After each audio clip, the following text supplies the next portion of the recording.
ముఖద్వారం తెరవడం అన్నది మహాపుణ్యాన్ని ఇస్తుందని, ఆ పుణ్యం కోసం లక్షల మంది జనాలు ఆ రోజున వస్తారు తిరుపతికి అని అందరికీ తెలిసిన విషయం. నేను ఒకటే అడుగుతా ఉన్నా, 10వ తారీఖున వైకుంఠ ఏకాదశి అని అందరికీ తెలుసు. లక్షల మంది జనాభా ఇక్కడికి వస్తారు అన్న సంగతి అందరికీ తెలుసు. మరి లక్షల మంది జనాభా వస్తారు అని అందరికీ తెలిసి ఉన్నా కూడా ఎందుకు తిరుమల తిరుపతి దేవస్థానంలో టికెట్లు ఇచ్చే కౌంటర్ల దగ్గర ఎందుకు మీరు సెక్యూరిటీ అరేంజ్మెంట్స్ ప్రోటోకాల్స్ పాటించలేదు అని అడుగుతా ఉన్నా. కారణం ఏమిటి అంటే ఇక్కడ ఉన్న టీటీడీ అధికారుల దగ్గర నుంచి, టీటీడీ చైర్మన్ దగ్గర నుంచి, ఎస్పీ దగ్గర నుంచి కలెక్టర్ దగ్గర వరకు అందరూ కూడా దీంట్లో భాగస్వాములే. చంద్రబాబు నాయుడు గారికి తెలుసు 10వ తారీఖున వైకుంఠ ఏకాదశి అని చెప్పి ఆయన ప్రోగ్రాం కుప్పంలో పెట్టుకుంటాడు. 6వ తారీఖు, 7వ తారీఖు, 8వ తారీఖు పొద్దున 8వ తారీఖు దాకా తను ఇక్కడే ఉంటాడు. తాను కుప్పంలో ఉన్నాడు అని చెప్పి మొత్తం పోలీస్ డిపార్ట్మెంటు, ఈ జిల్లానే కాకుండా పోలీసులు అందరూ కూడా చంద్రబాబు నాయుడు గారిని ప్రసన్నం చేసుకునే దానికోసం కుప్పంకు పోతారు. 6వ తారీఖు, 7వ తారీఖు, 8వ తారీఖు మధ్యాహ్నం దాకా చంద్రబాబు నాయుడు గారు ఇక్కడే ఉంటారు. చంద్రబాబు నాయుడు గారు మధ్యాహ్నం 8వ తారీఖు మధ్యాహ్నం దాని ఇక్కడి నుంచి బయలుదేరిపోతాడు. 8వ తారీఖు రాత్రి 8:30 గంటలకు టికెట్లు ఇచ్చే కార్యక్రమం జరిగేటప్పుడు ఈ ఘటన జరుగుతుంది. నిజంగా పోలీసులందరూ కూడా చేయాల్సింది ఏమిటి?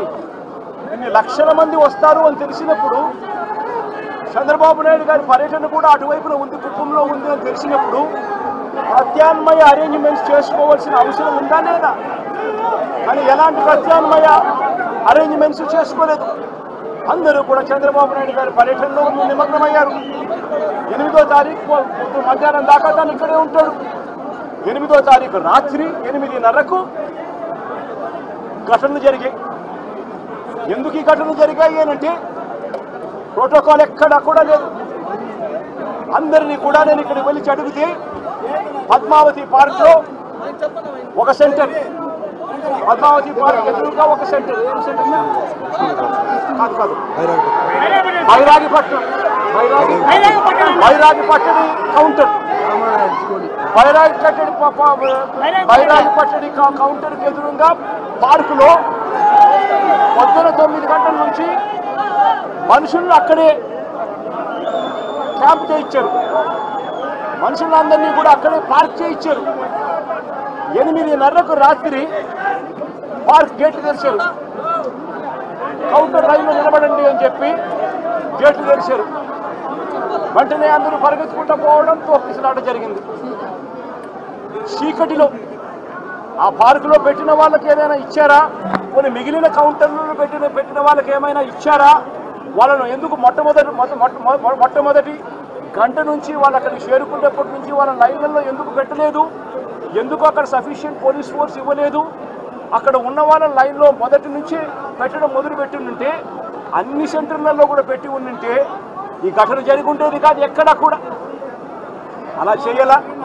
అందరినీ కూడా వీళ్ళందరూ ఆయా సెంటర్లలో లైన్లలో పెట్టేదానికి ఎవరు కూడా పోలీసులు లేకపోవడము, పోలీసులు రోప్ పార్టీస్ లేకపోవడము, పోలీసులు లేకపోవడము, ఎవరు కూడా లైన్లలో నిలబెట్టలేదు. అందరినీ కూడా ఒక గ్రూప్గా ఫామ్ చేసి ఒక చోట ఆ కౌంటర్కి ఎదురుందనో కౌంటర్ పక్కన అందరినీ పెట్టి ఆ తర్వాత అందరినీ కూడా టయానికి ఇచ్చిపెట్టే కార్యక్రమం చేస్తారు. దీనివల్ల ఈ ఘటనలు జరిగాయి. ఇదే పోలీసులు, ఇదే చంద్రబాబు నాయుడు గారు ఎంత దిక్కుమాలిన అబద్ధాలు ఆడుతూ ఉన్నారు అని అంటే, ఇదేదో ఒకే ఒక చోట జరిగింది, అది కూడా తప్పే. విష్ణు నివాసం వీళ్ళు ఫైల్ చేసిన ఎఫ్ఐఆర్ కాపీలో విష్ణు నివాసం దగ్గర ఒకరు చనిపోయిన ఎఫ్ఐఆర్ రిజిస్టర్ అయింది. బైరాగి పట్టడిలో 5 మంది చనిపోయినట్టు మరో ఎఫ్ఐఆర్ రిజిస్టర్ అయింది. ఇక్కడ పోయి చూస్తే వచ్చిన వాళ్ళు రకరకాల అన్ని ప్రాంతాల నుంచి రకరకాల కౌంటర్లు ఎక్కడెక్కడ ఉన్న అన్ని కౌంటర్ల నుంచి వచ్చిన మనుషులు తొక్కిసలాటలో ఉన్న మనుషులు ఇక్కడ కనిపిస్తారు. కారణం ఏమిటి? టీటీడీ అనే ఒక వ్యవస్థ ఇంత ఇంపార్టెంట్ రోజున వైకుంఠ ఏకాదశి రోజున ఇన్ని లక్షల మంది వస్తారు అన్న సంగతి తెలిసి ఇంత దారుణమైన అరేంజ్మెంట్లు చేయడం జరిగింది. దీంట్లో బాధ్యులు ఒక టీటీడీ ఒకటే కాదు, TTD entire SP police department, collector, entire revenue department వీళ్ళందరూ కూడా దీంట్లో భాగస్వామ్యం, ఇంక్లూడింగ్ చంద్రబాబు నాయుడు గారు.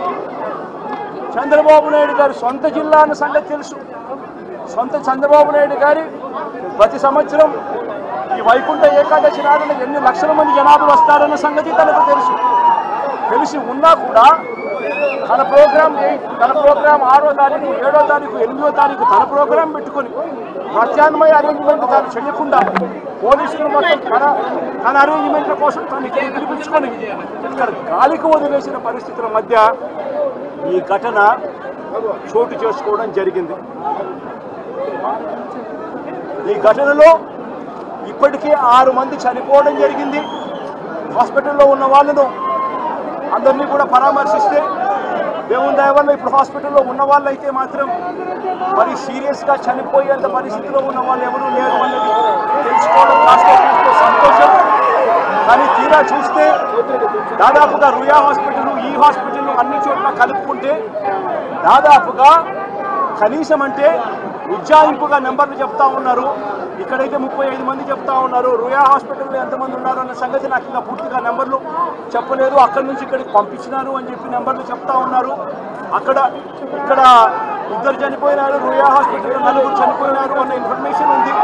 దాదాపుగా ఉజ్జాయింపుగా 50-60 మంది తొక్కిసలాటలో గాయాలై ఉన్న పరిస్థితుల మధ్య పేషెంట్ కనిపిస్తూ ఉన్నారు. 6 మంది చనిపోయిన పరిస్థితుల మధ్య మొట్టమొదటిసారిగా తిరుపతిలో ఇలాంటి ఘటన చోటు చేసుకుంది. ఇంతటి దారుణమైన పరిస్థితిలో